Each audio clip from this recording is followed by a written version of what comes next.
இரக்கமும் அன்பும் நிறைந்த பரலோக தந்தையே, இந்த இரவு நேரத்திலே மாலை நேரத்திலே வரவேற்கிறோம். எங்கள் காதுகள் கேட்கட்டும் ஆண்டவரே, உடைய வார்த்தையினால எங்களை நீங்க பரிசுத்தப்படுத்தி ஆண்டவரே உடைய நாம மகிமைப்பட தாழ்த்தி ஒப்பு கொடுக்கிற ஆண்டவர் எஸ்ஸப்பா, பேசப்படுற வார்த்தை நேராக இருக்கணும் ஆண்டவரே, இடப்படுத்துவீராக.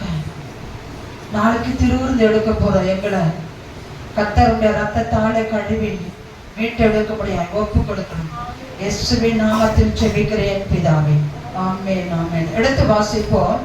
யாத்திராகமம் 34 அதிகாரம் 7-9 வரை வாசிப்போம். யாத்திராகமம் 1000 தலைமுறைகளுக்கு இரக்கத்தை காக்கிறவர், அக்கிரமத்தையும் மீறுதலையும் பாவத்தையும் மன்னிக்கிறவர், குற்றவாளியை குற்றமற்றவனாக விடாமல் பிதாக்கள் செய்த அக்கிரமத்தை பிள்ளைகளிடத்திலும் பிள்ளைகளுடைய பிள்ளைகளிடத்திலும் 3-4 தலைமுறை மட்டும் விசாரிக்கிறவர் என்று கூறினார். மோசே தீவிரமாக தரை மட்டும் குனிந்து பணிந்து கொண்டு, ஆண்டவரே உம்முடைய கண்களில் எனக்கு கிருபை கிடைத்ததனால் எங்கள் நடுவில் ஆண்டவர் எழுந்தருள வேண்டும். இந்த ஜனங்கள் வணங்கா கழுத்துள்ளவர்கள், நீரோ எங்கள் அக்கிரமத்தையும் எங்கள் பாவத்தையும் மன்னித்து எங்களை உமக்கு சுதந்திரமாக ஏற்றுக்கொள்ளும் என்றான். பாருங்க, விதம் சொல்கிறது 1000 தலைமுறைக்கு கர்த்தர் என்ன செய்வாராம்? இரக்கத்தை காக்கிறவராம். அதாவது அவர் என்ன செய்வார்னா அன்பு நிறைந்தவராம். இரக்கத்தை அன்பு காட்டுகிறவராம். அக்கிரமத்தையும் மீறுதலையும் பாவத்தையும் மன்னிக்கிறவர், குற்றவாளியை குற்றமற்றவனாக விடாமல் பிதாக்கள் செய்த அக்கிரமத்தை பிள்ளைகளிடத்திலும் பிள்ளைகளுடைய பிள்ளைகளிடத்திலும் 3-4 தலைமுறை மட்டும் விசாரிக்கிறவர் என்று கூறினார். அப்போ அந்த மோசே இந்த வார்த்தை கேட்ட உடனே கீழே தரை மட்டும் குனிந்து பணிந்து கொண்டு, ஆண்டவரே உம்முடைய கண்களில் எனக்கு கிருபை கிடைத்ததானால் எங்கள் நடுவில் ஆண்டவர் எழுந்தருள வேண்டும். இந்த ஜனங்கள் வணங்கா கழுத்துள்ளவர்கள், நீரே எங்கள் அக்கிரமத்தையும் எங்கள் பாவத்தையும் மன்னித்து எங்களை உமக்கு சுதந்திரமாக ஏற்றுக்கொள்ளும் என்றார். அவன் சொல்லுகிறான், ஆண்டவரே உடைய கண்களில் எனக்கு கிருபை கிடைத்ததானால், நீ என்னை நேசிக்கிறது உண்டானால், என் மீது நீ அன்பு செய்கிறது உண்டானால் எங்கள் நடுவில் ஆண்டவர் எழுந்தருள வேண்டும். இந்த ஜனங்கள் வணங்கா கழுத்துள்ள ஜனங்கள், நீரே எங்கள் அக்கிரமத்தையும் எங்கள் பாவத்தையும் மன்னித்து எங்களை உமக்கு சுதந்திரமாக ஏற்றுக்கொள்ளும் என்றார். ஆண்டவர் என்ன செய்யறாரு? மன்னிக்கிற தேவனா மன்னிக்காத தேவனா? மன்னிக்கிற தேவன். நம்ம பாவங்களை கர்த்தர் மன்னிக்கிறவராய் இருக்கிறார். 32வது அதிகாரம், யாத்திராகமம் 32வது அதிகாரம் 31 35 வரை சொல்லப்படுகிறது. அப்படியே மோசே கர்த்தரிடத்திற்கு திரும்பி போய், ஐயோ இந்த ஜனங்கள் பொன்னினால் தங்களுக்கு தெய்வங்களை உண்டாக்கி மகா பெரிய பாவம் செய்திருக்கிறார்கள். ஆகிலும் தேவரே அவர்கள் பாவத்தை மன்னித்து அருள்வீரானால் மன்னித்தருளாம். இல்லாவிட்டால் நீ எழுதின உம்முடைய புஸ்தகத்திலிருந்து என் பெயரை கிறுக்கி போட என்றார். ஏன் சொன்னா, ஆகிலும் தேவரீர் அவர்கள் பாவத்தை மன்னித்து அருள்வீரானால் மன்னித்தருள, இல்லாவிட்டால் நீர் எழுதின உம்முடைய புஸ்தகத்திலிருந்து என் பெயரை கிறுக்கி போடும். அப்போது கர்த்தர் மோசேயை நோக்கி, எனக்கு விரோதமாய் எனக்கு விரோதமாய் பாவம் செய்தவன் எவனோ அவன் பேரை என் புஸ்தகத்திலிருந்து கிறுக்கி போடுவேன். இப்போது நீ போய் நான் உனக்கு சொன்ன இடத்துக்கு ஜனங்களை அழைத்து கொண்டு போ. என் தூதனானவர் உனக்கு முன் செல்வார். ஆகிலும் நான் விசாரிக்கும் நாளில் அவர்களுடைய பாவத்தை வந்து ஆண்டவர் சொல்றாரு. மோசே சொல்றான், ஆகிலும் தேவரீர் அவர்கள் பாவத்தை மன்னித்து அருள்வீரானால் மன்னித்து அருளும், இல்லாவிட்டால் நீர் எழுதின உம்முடைய புஸ்தகத்திலிருந்து என்னுடைய பெயரை ஏன் சொன்ன. ஆண்டவருக்கு அருவருப்பான காரியம் 2 இருக்கும். ஆண்டவருக்கு விரோதமான காரியம் 2. ஆண்டவருக்கு பிடிக்காதது எது என்று சொன்னால் விக்கிர ஆராதனையும் விபச்சாரமும். விக்கிர ஆராதனையும் பேசிட்டனும் ஆண்டவருக்கு விரோதமானதான். அதனால அந்த விக்கிர ஆராதனையை நாம் செய்யக்கூடாது. நம் பாவங்களை விட்டு விலக வேண்டும் என்று சொன்னால் அந்த விக்கிர ஆராதனை விட்டு விலக வேண்டும்.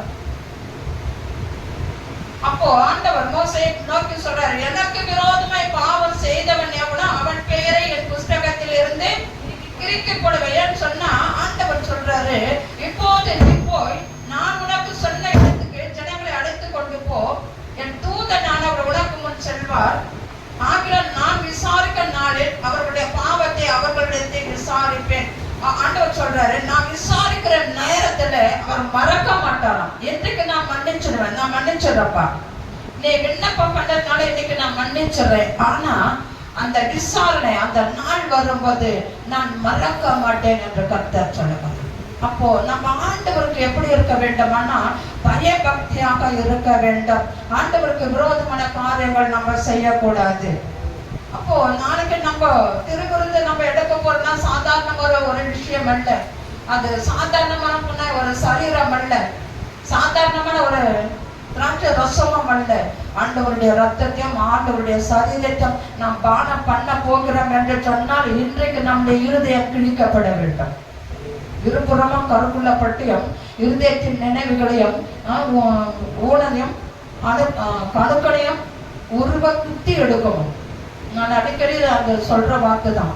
இஸ்ரவேல் மக்கள் அந்த காலத்துல என்ன பண்ணாங்கன்னா அந்த எலும்பை சூப் வச்சு அது குடிக்கும் போது என்ன பண்ணாங்கன்னா அந்த 2 கப்பி மாதிரி ஸ்பூன் இருக்கும், அதை குத்தி அதை தூக்கும் போது வேக வச்சு அதை தூக்கும் போது அது உள்ள அந்த அந்த எலும்புக்குள்ள இருக்கிற எல்லா ஊனமும் அப்படியே உருகி கீழே கொட்டுவோம். அப்போ ஆண்டவருடைய வசனம் நம் இருதயத்தில் குத்தப்படும் பொழுது நம் இருதயத்தில் இருக்கிற எல்லா அழுக்கம் அது கீழே உருகி விடுமா. அப்படின்னு சொன்னா நம்ம எப்படி இருக்க வேண்டும்? நம்ம இருதயத்தை ஆண்டவர் சமூகத்துல ஊற்றி விட வேண்டும். அப்போதுதான் கர்த்தர் நம்மளை மன்னித்து நம்ம அக்கிரமங்கள் எல்லாம் மன்னித்து நம் நோய்களை எல்லாம் குணமாக்கி ஏன் சொன்ன நோய்களை குணமாக்குறவர் கர்த்தர். நோய்களை யோவான் 5ஆம் அதிகாரம் 5வது வசனம் என்ன சொல்லுகிறதுனா, யோவான் 5ஆம் அதிகாரம் 5வது வசனம் சொல்லுகிறது,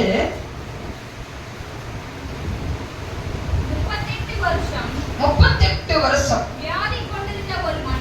வியாதி கொண்டிருந்த ஒரு மனிதன் அங்கே இருந்தான். படுத்திருந்த அவனை இயேசு கண்டு அவன் வெகு காலமாய் வியாதியஸ்தன் என்று அறிந்து அவனை நோக்கி நீ சொஸ்தமடைய வேண்டும் என்று விரும்புகிறாயா என்று கேட்டார். அதற்கு வியாதியஸ்தன், ஆண்டவரே, தண்ணீர் கலக்கப்படும் பொழுது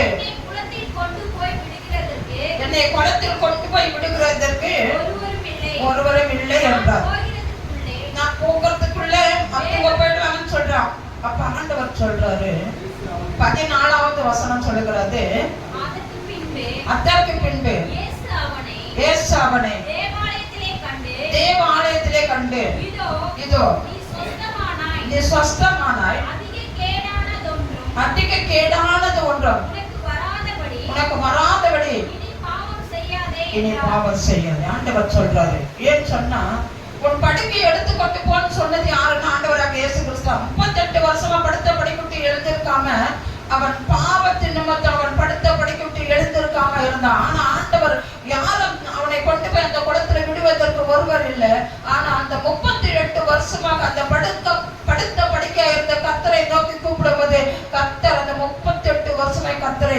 கொண்டிருந்தான். அவனுக்கு ஒரு விடுதலை வேண்டும் என்று சொல்லி 38வது வருஷத்துல ஆண்டவர் போய் அவன் கண் முன்னாடி நின்று, நீ சொஸ்தமடைய விரும்புகிறாயா என்று கேட்டார். அப்ப ஆண்டவர் அந்த மனிதன் சொல்லுகிறான், ஆமா ஆண்டவரே, என்னை கொண்டு போய் அந்த குளத்துல விடுறதுக்கு ஒருவர் இல்லை,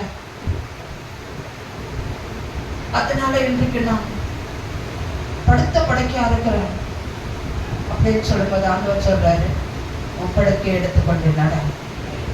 ஆண்டவர் வந்து சொல்றாரு, உன் படுக்கை எடுத்துக்கொண்டு.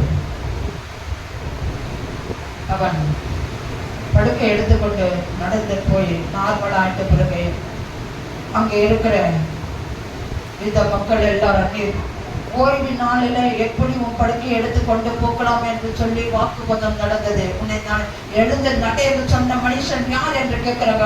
ஜனங்கள் நிறைய இருந்ததுனால இயேசுவை அவனால் கண்டுபிடிச்சு சொல்ல முடியல. ஒரு நாள் ஆலயத்துல இயேசு கிறிஸ்து அவனை பார்த்து சொல்றாரு, நீ கேடானது ஒன்றால் செய்யாத, இனி பாவம் செய்யாது என்று சொல்றார். அப்பதான் இயேசுதான் எனக்கு சுகத்தை கொடுத்தார் என்று சொல்லி அந்த யூத மக்களுக்கு அவன் அறிவித்தான். அப்போ நமக்கு எப்படி இருக்கும்? நம்ம இருதயம் நொறுக்கப்படப்படுது, வியாதியா இருக்கும்போது கர்த்தரை நோக்கி கூப்பிடும்போது கர்த்தர் நம்முடைய குணமாக்குகிற தேவனாய் இருக்கிறார். ரோமர் 8ஆம் அதிகாரம் 3வது வசனம் சொல்லுகிறது. ரோமர் 8:3 சொல்லுகிறது,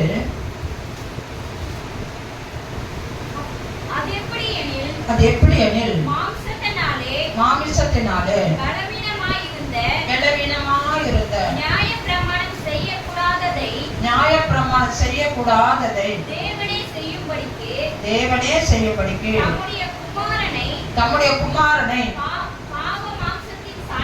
பாவ மாமிசத்தின் சாயலாகவும் பாவத்தை போக்கும் பலியாகவும் அனுப்பி மாமிசத்திலே பாவத்தை ஆக்கினைக்குள்ளாக தீர்த்தாராம்.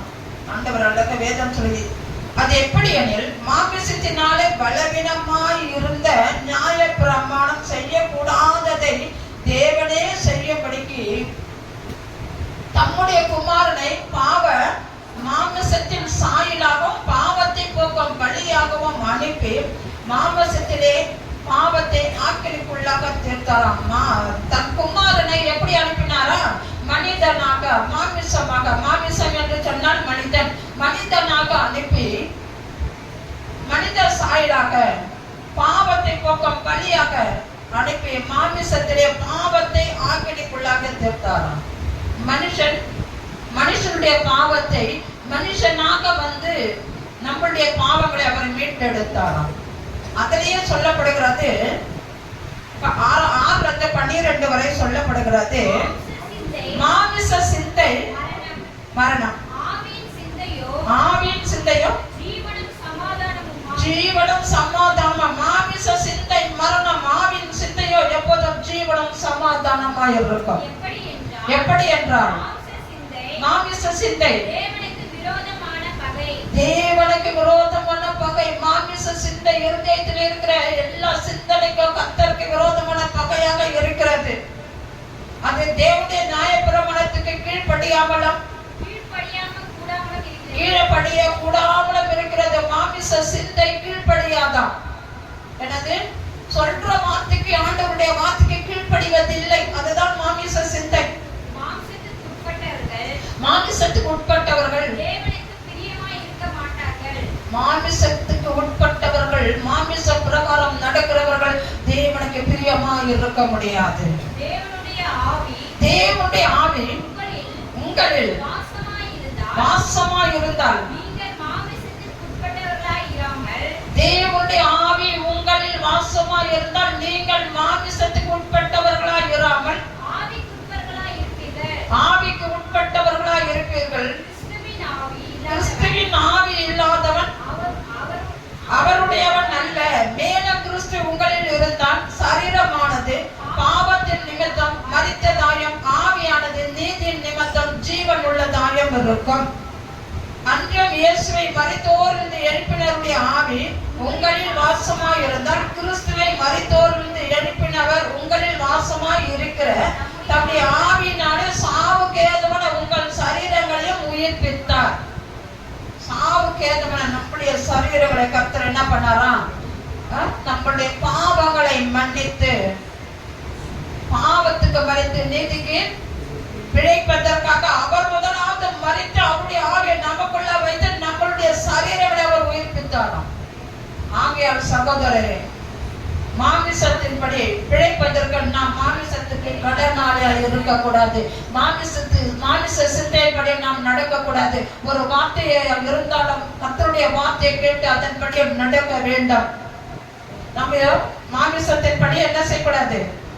கர்த்தருக்கு விரோதமாய் செய்யக்கூடாது. 1 கொரிந்தியர் 6ஆம் அதிகாரம் 18-19 சொல்லுகிறது. 1 கொரிந்தியர் 6ஆம் அதிகாரம், வேசித்தனத்திற்கு விலகி ஓடுங்கள். மனுஷன் செய்கிற எந்த பாவமும் சரீரத்துக்கு புறம்பா இருக்கும். வேசித்தனம் செய்கிறவனோ தன் சுய சரீரத்துக்கு வேசித்தனத்துக்கு விலகி ஓடுங்கள். மனுஷன் செய்கிற எந்த பாவமும் சரீரத்துக்கு புறம்பா இருக்கிறது. வேசித்தனம் செய்கிறவனும் தன் சுய சரீரத்துக்கு விரோதமாய் பாவம் செய்கிறான். பாவம் செய்கிற அந்த சரீரம் ஆண்டவருக்கு விரோதமா இருக்கிறதா? ஏன் சொன்ன, நம்ம சரீரம் தேவனுக்கு உரியது. நம்ம சரீரம் யாருக்கு உரியது? கர்த்தருக்கு உரியது. அதனால நம்ம என்ன செய்யணும்? வேசித்தனத்துக்கு விலகி ஓட வேண்டும். இருதயத்துல கூட நினைக்க கூடாது, வேசித்தனம் இருக்க கூடாது. அதுதான் ஆண்டவருடைய பிள்ளைகள். 19வது வசனம் சொல்லுகிறது, உங்கள் சரீரமானது நீங்கள் தேவனால பெற்ற உங்களில் தங்கியம் இருக்கிற பரிசுத்த ஆவியுடைய ஆழமாய் இருக்கிறது என்றும் நீங்கள் உங்களுடையவர்கள் அல்லவென்ற அறியீர்களா என்று வேதம் சொல்லுகிறது. உங்கள் சரீரமானது நீங்கள் தேவனாலே பெற்றும் உங்களில் தங்கியம் இருக்கிற பரிசுத்த ஆவியுடைய ஆழமாய் இருக்கிறது என்றும், இயேசு கிறிஸ்து பரிசுத்த ஆவியானவர் நம்மளுக்குள்ள இருக்கிறார் என்று நம்ம என்ன பண்றோம்? அதாவது பரிசுத்த ஆவியினுடைய ஆலயமாய் இருக்கிற, பரிசுத்த ஆவியானுடைய ஆலயமாய் இருக்கிறது என்றும் நீங்கள் உங்கள் உடையவர்கள் அல்லவென்ற அறியீர்களா? நம்முடைய சரீரம் நமக்கு உரிமையானது அல்ல. நம்முடைய சரீரம் கர்த்தருக்கு உரிமையானது. ஆவியானவர் நமக்குள்ள இருந்தால் நாம் பாவம் செய்ய மாட்டோம்.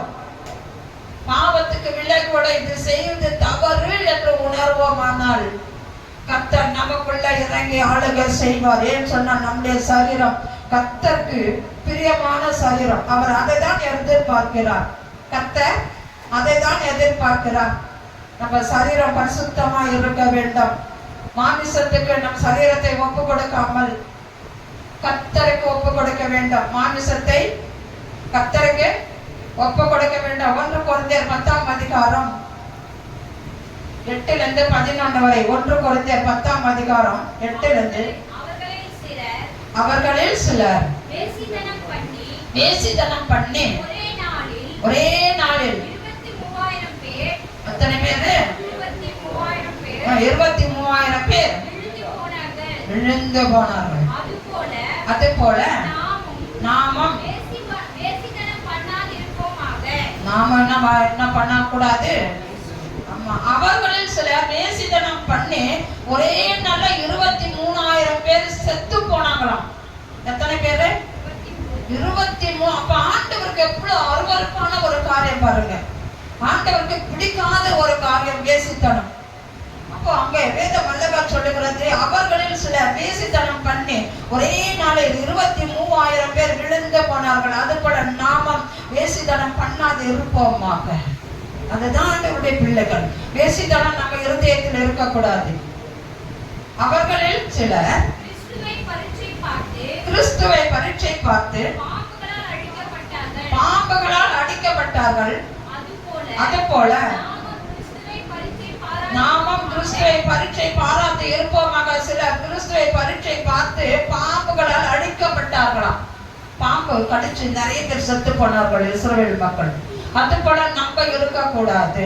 அடுத்த வசனம் சொல்கிறது, அவர்களில் சிலர் முறுமுறுத்து சங்காரக்காரனாலே அழிக்கப்பட்டார்கள். அதுபோல நீங்களும் முறுமுறுக்காதிருங்கள். அவர்களில் சிலர் முறுமுறுத்து சங்காரக்காரனாலே அழிக்கப்பட்டார்கள். அது போல நீங்களும் முறுமுறுக்காதே இருங்கள். அடுத்த வசனம் சொல்லுகிறது, இவைகள் எல்லாம் திருஷ்டாந்தங்களாக அவர்களுக்கு சம்பவித்தது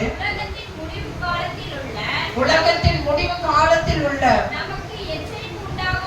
நமக்கு எச்சரிப்பு உண்டாகும்படி நமக்கு எச்சரிப்பு ஏன் சொன்னா எழுதப்பட்டு இருக்கிறது.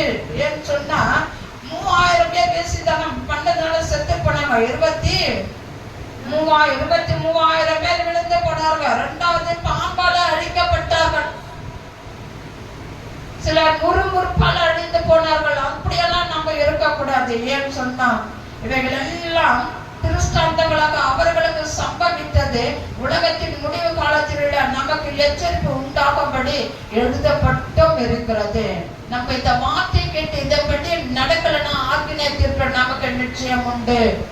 அந்த ஆக்கினை தீர்ப்புக்கு நம்ம தப்பித்துக் கொள்வோமானால் நம் சரீரத்தை கர்த்தருக்கு ஒப்பு கொடுக்க வேண்டும். நாளைக்கு நம்முடைய சரீரம் கர்த்தருக்கு ஒப்பு கொடுத்தா தான் அவர் நமக்குள்ள வந்து ஆளுகை செய்ய முடியும். நம்ம ஒப்பு கொடுக்கலன்னு சொன்னா ஆண்டவர் நமக்குள்ள இறங்கி வருவதே மகா கடினம். ஒரே ஒரு வசனத்தை சொல்லி நம்ம முடிச்சிடலாம். கலாத்தியர் 1ஆம் அதிகாரம் 4வது வசனம் சொல்லுகிறது, அவர் நம்மை இப்போது இருக்கிற பொல்லாத பிரபஞ்சத்தின் என்று விடுவிக்கப்படி நம்முடைய பிதாவாகிய தேவனுடைய சித்தத்தின்படியே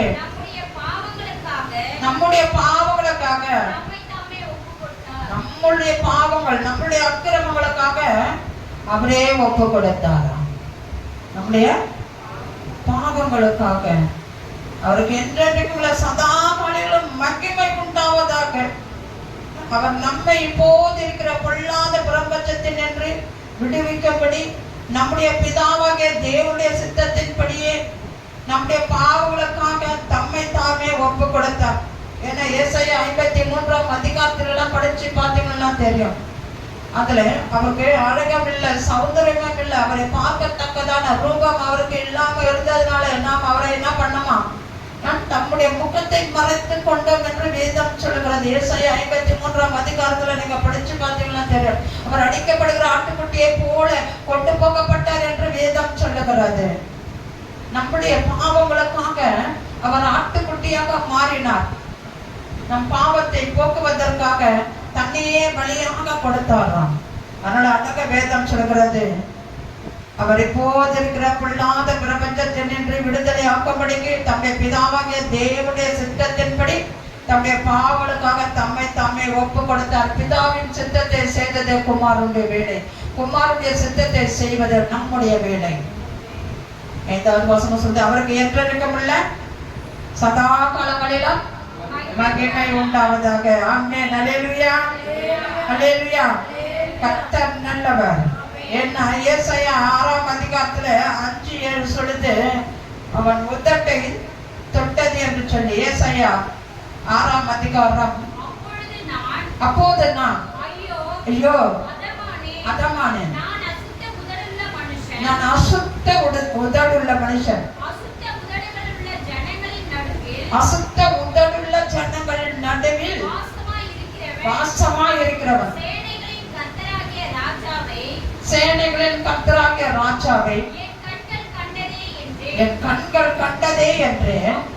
அப்பொழுது சேராபீன்களில் ஒருவன் பலிபீடத்திலிருந்து தன் கையிலே பிடித்த குரட்டால் ஒரு நெருப்பு தழலை எடுத்து என்னிடத்தில் பறந்து வந்து அதனாலே என் வாயை தொட்டு, இதோ இது உன் உதடுகளை தொட்டதினால் உன் அக்கிரமம் நீங்கி